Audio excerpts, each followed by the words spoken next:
Act 1. Chapter 1. Extreme Camping.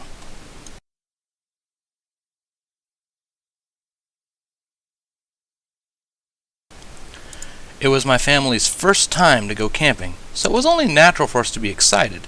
I mean, it's camping, right? As an added bonus, I was going to miss a full week of school. Yep, it was no one other than the Gray family. My mom, dad, and two younger brothers, Tanner at 15 and Brandon at 8. After months of planning this trip, we were finally prepared to tackle whatever Mother Nature had in store for us. Nothing could possibly go wrong.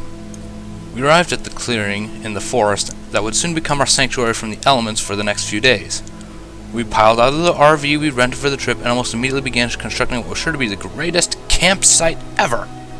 A few painstakingly long hours later, the campsite was made.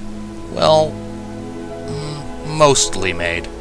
The fire was already dying into a smoldering pit of ashes, and the tents looked as if they were ready to fall apart at any moment. Hey, cut us some slack. It was our first go at it. Our pitiful condition wasn't unknown to us, and my father decided to take command. Alright, may I be the first to say that this camp looks like crap.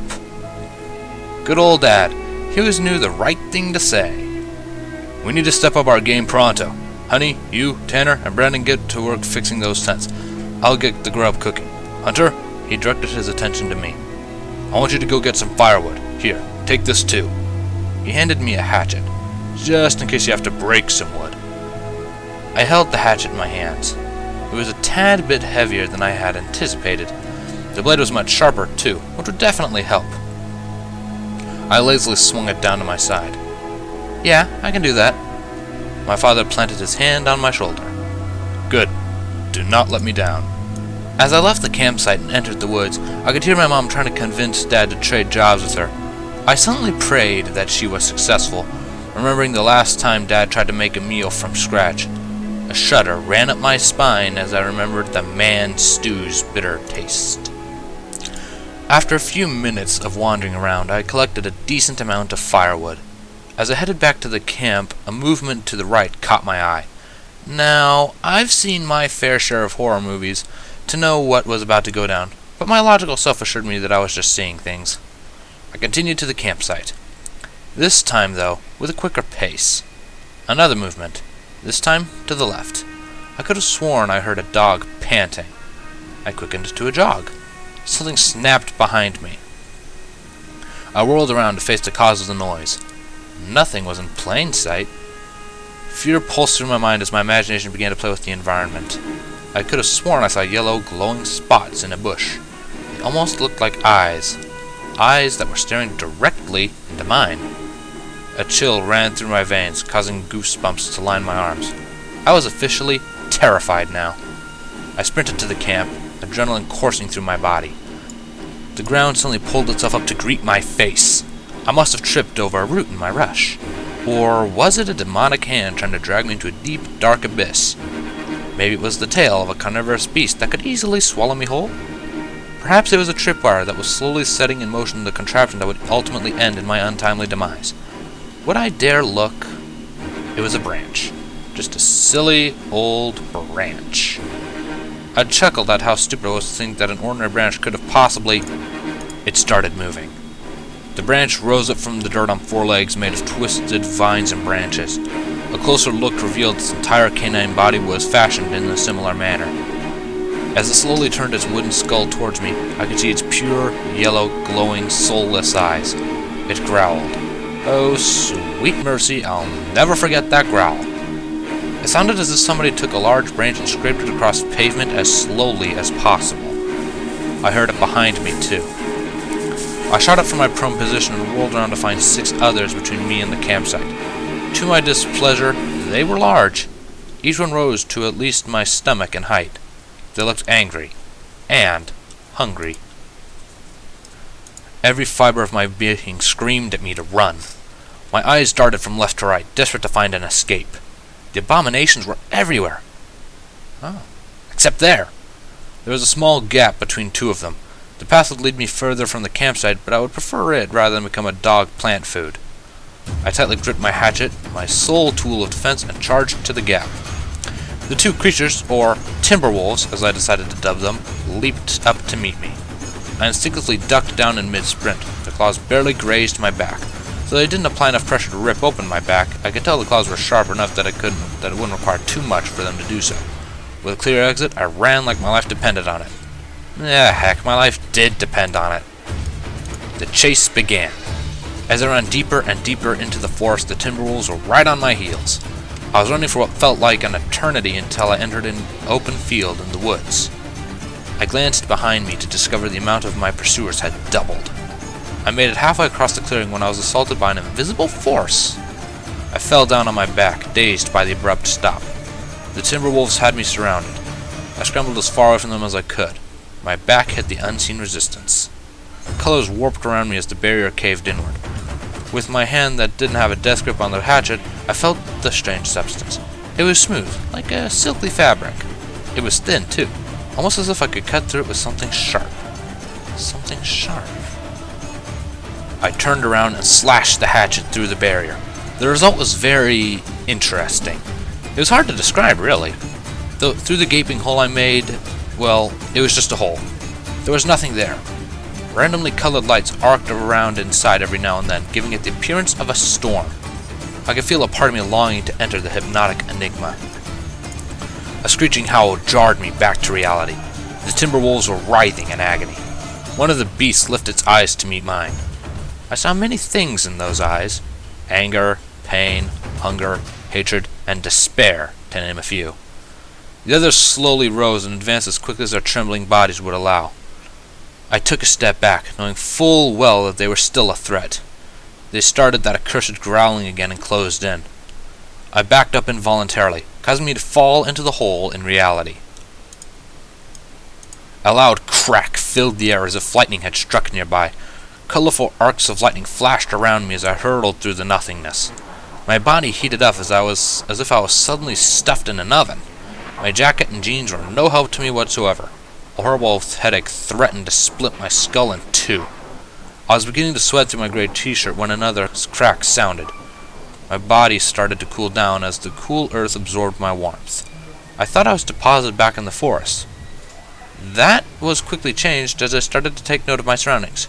I was definitely in a forest, but not the forest I had left.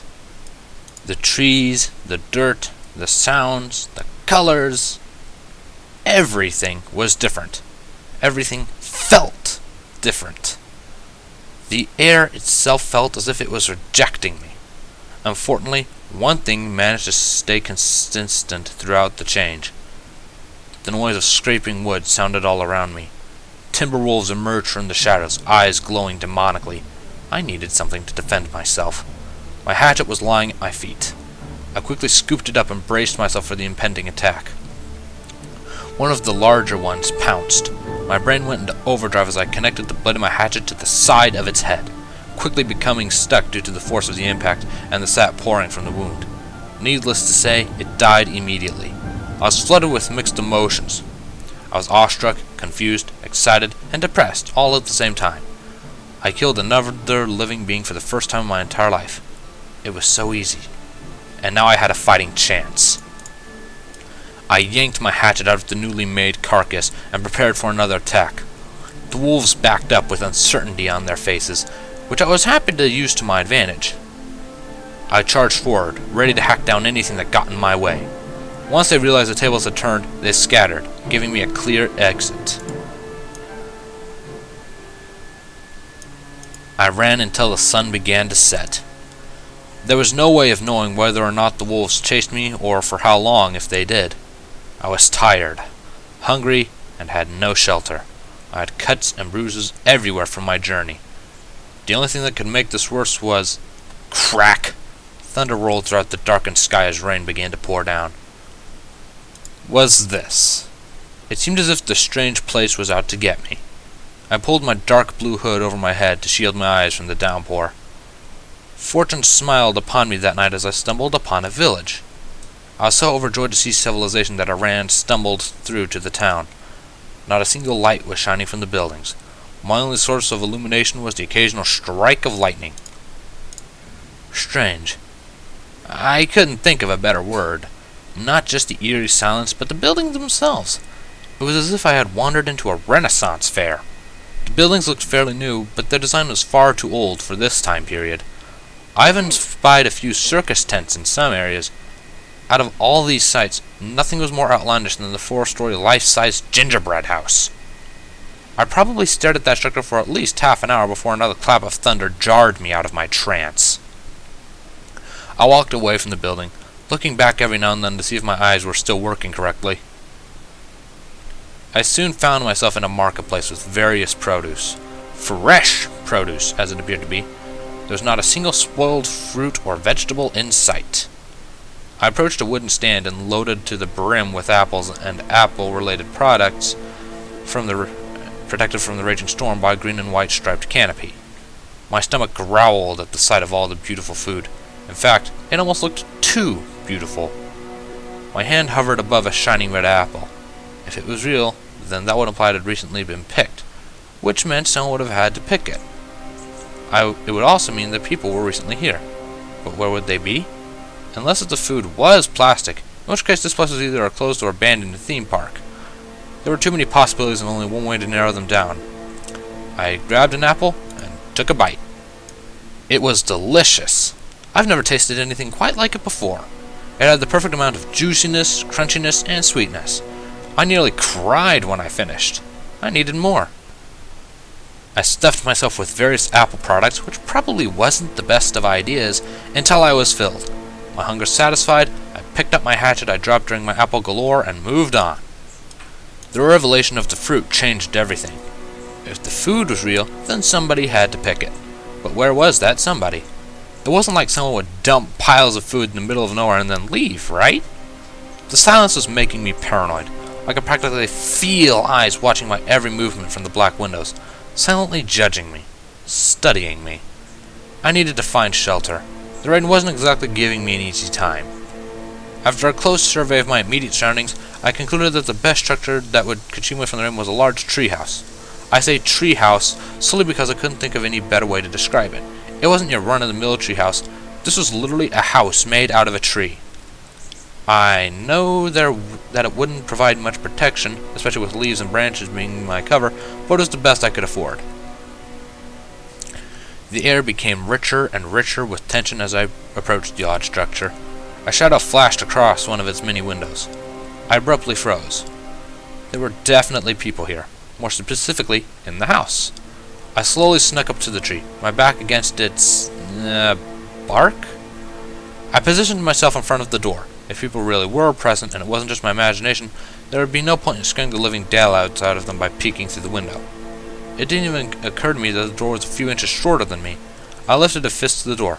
This is it, the moment of truth. I knocked on the door. "It's coming in! Hide!" a hushed voice squeaked from the other side. This was ridiculous. I not only had proof that people still occupied this village, but now I knew they were deliberately hiding from me. Sure, seeing a stranger waltz into town wearing a hood during a storm wouldn't bring out the best impression, but that was no good reason to hide. I have been through plenty today, running for my life, defying the laws of reality, and going all-out survivor in that stupid forest, and a bad first impression wasn't going to be another. And don't even get me started on the whole calling me an it thing. I pulled the door open and ducked inside. To say that I was confused would be the understatement of the century. There, before my very eyes, was a bright pink horse. Now, I use the word horse loosely. It had the general build of a horse, but it was smaller, probably just over half my height, and, well, cartoonish. Her darker pink mane, I assumed it was a she, was a frazzled mess. Her brilliant blue eyes narrowed in my direction.